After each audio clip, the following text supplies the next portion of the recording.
শুভ সকাল বন্ধুরা। আজকে বৃহস্পতিবার, তার জন্য ভাবলাম পূজাটা আগে দিয়ে নিই। আশা করি সবাই ভালো আছেন, আমিও ভালো আছি। এখন বৃহস্পতিবার, তার জন্য ভাবলাম আগে পূজাটা দিয়ে নিই। দেওয়া হয়ে গেল গিয়া, কেন পূজাটাই সবচেয়ে বড় কাজ। পূজাটা দেওয়া হয়ে গেলে সব কাজ মনে পুরা হয়ে গেছে, তার জন্য ভাবলাম আগে পূজাটা দিয়ে তারপরে বাদবাকি যা কাজ থাকে সব করব। তারপরে এখন পূজা দিয়ে নিয়ে আমি একটু চা বসায় দিলাম, যেটা হচ্ছে লাল চা। কেন আমি লাল চা সকাল সকাল একটু লাল চা আগে খাই, তার জন্য লাল চাটা বসায় দিলাম। আর ছেলে বলতেছে যে মা আমি সাইকেল চালাতে যাবো। আমি ঠিক আছে যা। তারপরে এই যে দেখেন আমার ফুলের গাছগুলো, যতগুলো আমার আসনে ফুল দেখেন সব আমার গাছের ফুল, আমার বাইরে যেতে হয় না। কেন আমার গাছে আমার যথেষ্ট ফুলই ফুটে। তার মধ্যে এই যে এখন ওরা বাইরে হয়ে গেলো সাইকেল চালাইতে। প্রথমটা হয়েছে আমার ছেলে, তারপরে ভাসুরের ছেলে, এটাও একটা ভাসুরের ছেলেই। তারপরে যে ওরা সাইকেলের কম্পিটিশন চলছে, যেহেতু আজকে স্কুল খুলে গেছে ওদের, কিন্তু ওরা স্কুলে যায়নি আজকে। কেন অনেক দিন বন্ধ পাওয়ার পরেও তাদের আজকে স্কুল যাওয়ার মন করতেছে না। ঠিক আছে, তাতে কিছু না। তারপরে যে সাইকেল চালানো হয়ে যাওয়ার পরে ওদেরকে একটু আমি দেখতে আসছিলাম, দেখি সব কটাই একসাথে রেস্ট নিচ্ছে। কেন হরান হয়ে গেছে সাইকেল চালাতে চালাতে, এই জন্য একটু রেস্ট নিচ্ছে। রেস্ট নেওয়ার পরে এখন সিধা আমি ছেলেকে বললাম চল খেয়ে নিবি, কয়েকটা আমি পরে আসতেছি, তুমি যাও। আর এই যে প্রথম সাইকেলটা হয়েছে, এটা আমার ছেলের, ওর দাদু দিয়েছিল ওর বার্থডেতে। আর এটা হয়েছে আমার ভাসুরের ছেলে, আর ওটাও হয়েছে ভাসুরের ছেলেই। ওরা তিনটে একই বয়সেরই, সবের থেকে ছোট আমার ছেলেই, মানে 5 মাস 8 মাসের ছোট বড়। তারপরে এখন ওই যে ওরা এখান থেকে সাইকেল চালানো হয়ে যাওয়ার পরে তারপরে আমি ঘরে এসে বললাম। তারপরে এখন ওই যে দাদাকে বললাম কী খাবে, তারপরে আমি ভাবলাম আলু পরোটাই বানা দিই। তারপরে এই যে আলু পরোটা করার জন্য আমি আগের থেকে আটাটা মেখে রেখে দিয়েছিলাম। তারপরে যে আলু একটু একটু করে ভরাইয়া একটা ডো করে নিতেছি। এটাকে এখন একটা একটা করে করে বেশি বানাবো না, 4টাই বানাবো। কেন যেহেতু তোমাদের দাদাও অত রুটি খেয়ে ভালো পায় না, ছেলেও অত ভালো পায় না। আর এখন না বানালেও কী হবে, সকাল সকাল একটু তো কিছু একটা ভারী নাস্তা না করে নিলেও প্রবলেম হয়ে যায়, পরে খিদা পাওয়া যাবে। এই জন্য ভাবলাম 4টা মোটা মোটা করে রুটি বানিয়ে নিই।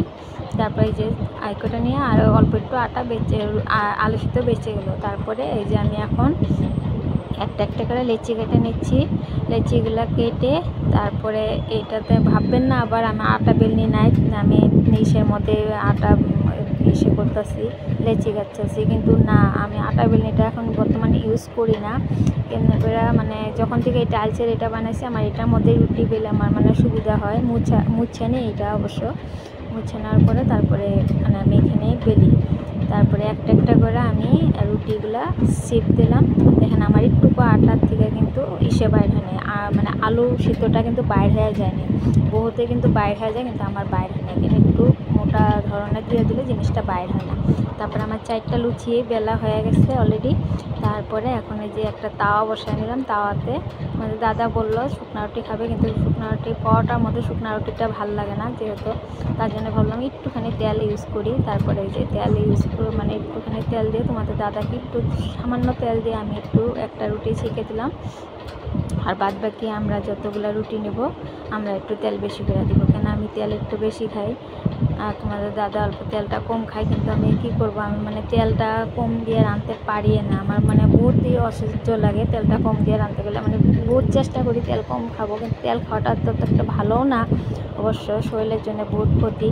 কিন্তু কী করবো, আমি পারি না। আগের থেকে আমি তেলটা ইউজ বেশি করে ফেলাইছি, এই জন্য আমি মানে অল্প তেলে কিছু রাঁধতে পারি না। তারপরে ওই যে তোমাদের দাদা বললো ঠিকই, কিন্তু তা সত্ত্বেও আমার তেলটা একটু বেশি হয়ে যাচ্ছে, তা উপায় নাই। ঠিক আছে, দেখেন ভিডিওটা। তারপরে এই যে এখন আমি একটা একটা করে রুটি ছেঁকে নিচ্ছি। তারপরে ছেঁকা হয়ে গেলে আমি 4টা রুটি একসাথে ছেঁকে নেব। আর ছেলেকে বলে আসলাম আসার জন্য, এখন থেকে আসতে পারতেছে না, ওকে এখন আবার ডাকতে যেতে হবে। কিন্তু ডাকতে যেতে হবে কি, তার আগে যদি এসে যেতে ভালো কথা। ওরা ওখানে গরমটার মধ্যে করতেছে, সাইকেল চালাইতেছে। পরে যে আমার রুটিগুলা একটা একটা করে ভাজা হচ্ছে, লাহে লাহে করে লো ফ্লেমে আমি ভাজছি, যেহেতু নাহলে পুড়ে যাবে। তারপরে যে এখন পরোটাগুলো একটা একটা করে শেপ দিয়ে নিচ্ছি। নেওয়ার পরে এখন এটা নামায় নেব। নামায় নেওয়ার পরে আমার সম্পূর্ণ রুটি ভাজা হয়ে গেল। 4টা রুটি একটা একটা করে এরকম করে ভাজবো। ভাজার পরে এই যে এখন 4টা রুটি আমার হয়ে গেল গিয়া। দেখুন কেমন হয়েছে কমেন্ট করে বলবেন রুটি ভাজাগুলো। আর অবশ্যই আপনাদের যদি খেতে ইচ্ছা যায় এসে বলবেন, আমিও এরকম করে আলু পোহাটা বানিয়ে খাওয়াবে আপনাদেরকে। তারপরে যে ভাজা হয়ে গেলো, তারপরে আলু পোহাটা যেহেতু আলু ভরা দেওয়া গেছে এই জন্য সবজি এক্সট্রা কিছু বানানো হয়নি, তার জন্য ভাবলাম সস দিয়ে দিই। তারপরে ওই যে সস দিয়ে ওই ছেলেও এসে গেছে, এখন ছেলেকেও দেবো। ছেলেকে বললাম তুই হাত ছাত ধুয়ে আয় ভালো মতন। তারপরে ছেলে হাত ধুতে গেলো, আর ছেলের বাবাকেও দিয়ে দিলাম খেতে। তারপরে ওকেও বললাম সস দিয়ে খাবে নাকি, ওকে হ্যাঁ সস দিয়ে খাবো। তারপরে ওকেও একটু সস দিয়ে দিলাম। তারপরে তোমার দাদা মোবাইল দেখতেছিলো, ওকেও দিয়ে দিলাম খেতে। বেচারা শরীরটা আছে কদিন ধরে বহুতই অসুস্থ, তার জন্য মানে খালি শুয়ে বসে থাকে, মাথাটা ভার হয়ে থাকে, উপায় নেই। তারপরে যে ছেলে আসলো, ছেলে এসে দেখেন ড্রেস ট্রেস খুলে ও খাইতে বসে গেছে। কেন ওর প্রচণ্ড গরম লেগেছে, কেন সাইকেল চালালে তো জানেনি গরম লাগে। তারপরে যে আমিও খেতে বসে পড়লাম। তারপরে আমিও একটা খেয়ে নিলাম, নাহলে ওদের সাথে না খাওয়া হয়ে গেলে পরে আর আমার খাওয়া হয় না, পরে খিদা পেতে থাকে। পরে এই জন্য ভাবলাম আমিও খেয়ে নিই। খেয়ে নিয়ে তারপরে এখন একটু বাজারের দিকে যাব, কেন আমার একটা দরকারি কাজ আছে, তার জন্য ভাবছি একটু বাজারের দিকে যাই। তারপরে ওই যে এখন আমি রেডি হয়ে নিচ্ছি, রেডি হয়ে নিয়ে আমি একটু বাজারে যাব। আমিও রেডি হয়ে গেছি, তোমাদের দাদাও রেডি হয়ে গেছে। তোমাদের দাদা গাড়ি বাইক করতেছে। দেখেন বাইরে প্রচণ্ড রোদ্দুর, এই রোদ্দুরটার মধ্যে যাইতেও তো বিরক্ত লাগে, কিন্তু কী করবো, উপায় নাই, যাইতে লাগবোই। তার জন্য ভাবছি না, আগে কাজটা করে আসে, রান্নাটা লাগে এসে করব।